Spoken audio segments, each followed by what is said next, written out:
Welcome to Real Estate in Real Time. I'm Woody Zimmerman here with Mark Skabowski of Remax Lakes. Welcome to the show. Good morning. Good morning. Here it's warming up. Just off the air, we were talking about we're going to see middle 70s, upper 70s. Woo-hoo. I love it. Finally. Yeah. Maybe it's here to stay. I don't know. That would be nice.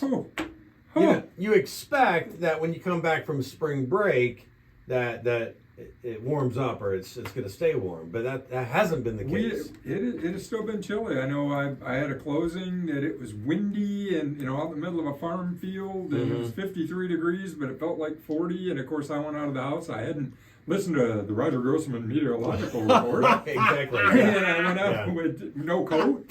I was freezing my hand end off. Yeah, so and my son plays baseball up in Michigan, and so we've been going to games on Saturdays. It's been cold. It's been chilly. Yeah. So finally, Hopefully we're past that. yeah, finally, I think we're at a point where it's going to be nice from here on out. So. We'll make that prediction. It's going to be nice Yeah. from here on out. Yes. Who's But- going to call us? on Yeah, it? exactly. Can't right. fix it anyway. Yeah, So- Tony Phil, where you at? So, all right. Okay, so when the temperatures warm up, that's when the housing market warms up. That's the time of year. Yep. Typically, yep. So, wanted to talk today, even though you probably should have already been ready. If you're thinking about buying, True. we're going to be talking to buyers today. Okay. The importance of a pre-approval. Yes, The importance of a pre-approval. I think our first show, that was probably our I first think topic. so. Yeah. Pre-approval, pre-approval, pre-approval. Yeah, because honestly, you get calls all the time like, hey, I want to go, this house just popped up down the street from me and I want to go take a look at it. Well, are you pre-approved? Are you pre-approved? And if you're not, agents are going to be hesitant to take you in Right. for a multitude of reasons. Okay. The first and primary is sellers expect that people that are coming to look at their house are capable of purchasing. Yeah, They're right. not just looking. Right, right? because you got to round up the dog, get the kids Right. out, you have to do all that. So it's important. Yeah, right. It's important to the sellers that they have qualified potential buyers come and look. Now, do people look without a pre-approval? Yes, they do. Sure. Don't recommend it because I guess, and this is probably an old analogy, but once you've looked at a Cadillac, Yeah, you're never going to be interested in a Chevrolet. yeah, right. So if you look at something that's outside of the price range that you should be in, that you're pre-approved for, finding something that matches that is going to be really tough. Yeah. It's going to be really tough. And I've had numerous clients through the years. They start out because typically people start their search on the internet. Mm-hmm. The National Association of Realtors, the statistic years ago was 90, then it was 93. I would say today it's probably closer to 100% Yeah. of the people look online before they call an agent to go take a look at a house. Yeah, sure. So they're thinking about potentially buying, right? Mhm. So they've got this, hey, I'm thinking about buying. Right. The natural reaction is, I see this house, oh, that would be perfect for us. Let's go look at it. Mm-hmm. Well, they skipped one important step, which is that pre-approval. Right. So what if you go, you look at it, and it's the one, it's the house. This checks all your boxes and it's perfect, and you're not pre-approved. Well, I want to submit an offer. Well, most agents, maybe not all, but me for one, it makes no sense to submit an offer without a pre-approval because the seller doesn't know if you are a legitimate buyer or Right. not without a pre-approval. Right. So, my first question is going to be, do you have a pre-approval? Before we even go look. Mm-hmm. There are cases, we'll show you. Get in there, look at it. I love the house I want to submit. Don't have a pre-approval. Lender's on vacation. Yeah. Or they can't get in touch with somebody to get a pre-approval, and it's a property that there's other people just like you, that this house may check all their boxes, and now you're out of the game. Mhm. You can't really submit an offer, or if you do, seller's going to counter back, submit with pre-approval. Yeah. If you're the only game in town, if you're the only one. Mhm. And as we've talked about, there are specific price ranges, specific homes that are still seeing multiple offers. Mhm. I ran into that. I closed on it. Fortunately, my person was prepared. They had pre-approval, had everything ready to go. I had another client that really liked the house. They wanted to submit an offer, but there's multiple offers. Yeah. Without a pre-approval, you're not even in the game. Takes time. And it can take time. I mean, for a lender to do really what they're supposed to do, which is validate your credit. Right. Every lender's got a different process as far as the pre-approval goes. Some are as quick as 10 minutes. They do a quick credit score. They can, they talk to you. They get an idea on your wages, all of that stuff. Okay. Then there's others, Lake City Bank. When they give a pre-approval, it's really a mortgage commitment. Okay. When Lake City Bank does it, I mean, it's a commitment. So it takes a little bit of time to get something if you're going to use Lake City. The good news is when it comes out, you're solid. You're solid, yeah. You're solid. Right, So right. if you're sitting there with a multiple offer situation and a seller's got two offers to look at, one's got a pre-approval and one does not have a pre-approval, even if the one that doesn't have a pre-approval is higher, they may very well take the one that's got the pre-approval because that buyer has done their homework up front. Yeah, again, it's a solid offer. It's a much better offer than one without. Well, I've worked with this client before. I've heard that 100 times. They bought before, they're going to be fine. Well, maybe their situation has changed. We don't know. We don't know that. So that pre-approval for buyers is critical. You've got to get that done. And actually, you need to do it. And there's a thing, I was reading an article and it said, you need to be ready to buy even if you're not ready to buy.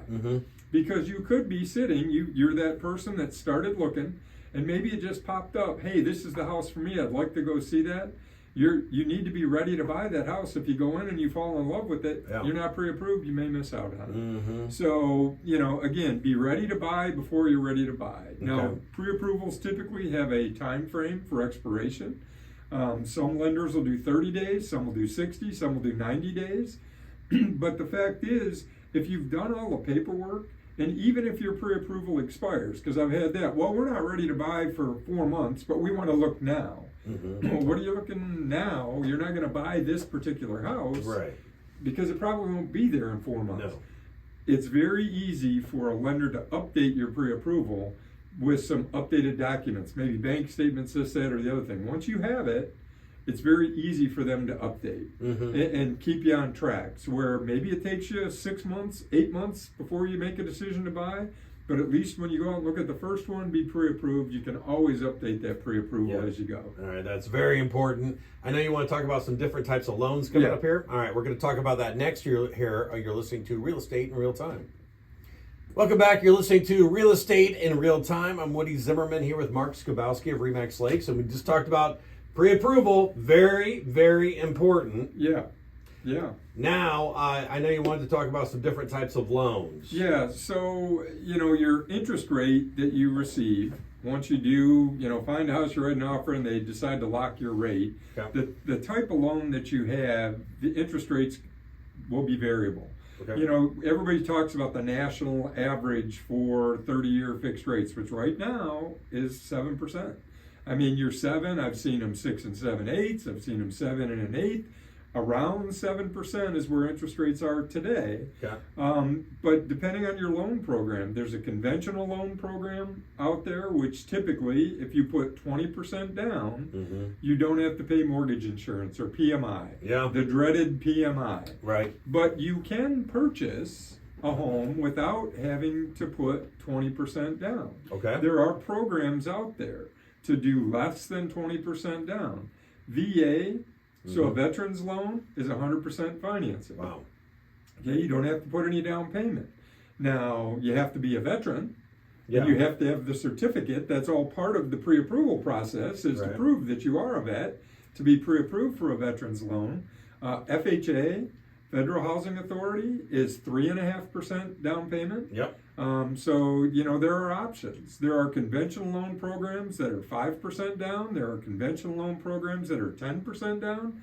The reality is, though, with those 5s and 10s, there's PMI associated. Right. So, but the state of Indiana does have some first-time homebuyer programs. Okay. Which, a lot of times we don't think about it, but they recognize at the state level that it's tough for folks to get mortgages nowadays. Because housing affordability, prices are up, mortgage rates are up, things like that. So there are some loan programs that the state offers for first-time home buyers. Okay. And I don't pretend to be an expert on them, but what I would suggest, if a buyer is considering, if you've never owned a home before, and you're thinking, hey, I'm ready to buy, reach out to a lender.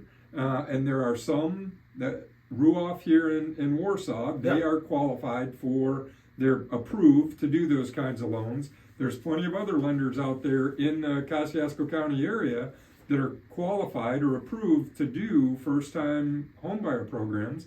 First Fred of Rochester, they've got some of them. Yeah. There's a lot of different lenders that have them. But if you're a buyer and you're thinking about it, hey, I don't have down payment, I may or may not have closing costs saved up, reach out to a lender. They can help you find a program that fits for you. Now, like anything else, they're grants where they have to be repaid. If you sell in a certain amount of time, you have to repay that loan. Mhm. Well, that's not fair. Well, let's talk about fair. You didn't have any money for down payment. You didn't have any closing costs. They helped get you in there by subsidizing for you to purchase that home. There's some strings attached Right. to those types of loans. Now, I'm not suggesting it's for everybody. If you currently own a home, you can't use the program. Right. It's a first-time home buyer program. It's because they've recognized that it's tough for people to purchase today. Well, even FHA is like what a lot of first time home buyers do, because like you said, it's 3.5% down, or The down payment is 3.5% on FHA. Yeah. So yeah, I mean, and when you think about it, I know when I bought my first house, we put 10% down. okay. And it was still a stretch, and then they're like, well, you have to pay this PMI. I'm like, wait a minute, I'm Oh, putting 10% down. Yeah. I'm paying my own closing costs. What is this PMI? Mm-hmm. The reality is, in order to buy, that's what I had to do. Is to I have had to PMI. do it too. I did an FHA, and Yeah. I did the same thing. So I had to go through it too. But you know what? I worked really, really hard to pay it down, to get rid of the Exactly. PMI. I can't remember the percentage. Yeah. But I just knew I had to get to like a certain point in the loan. Correct. And so I just paid it down as quickly as possible because I didn't like paying that. Didn't like to pay the PMI because it's mortgage insurance. Or what is this mortgage insurance? Well, it's insurance to make sure that you pay your mortgage. Mm-hmm. That's what it is. I know. And now it's regulated to where at 25%. If you have 25% equity, they have to drop off that PMI. And you have to call Well, and no, remind they them. automatically Oh, they it drop does? it off. They Okay. used to be you Okay. had to call. Yeah, because I did. So it was Yeah. a scam for.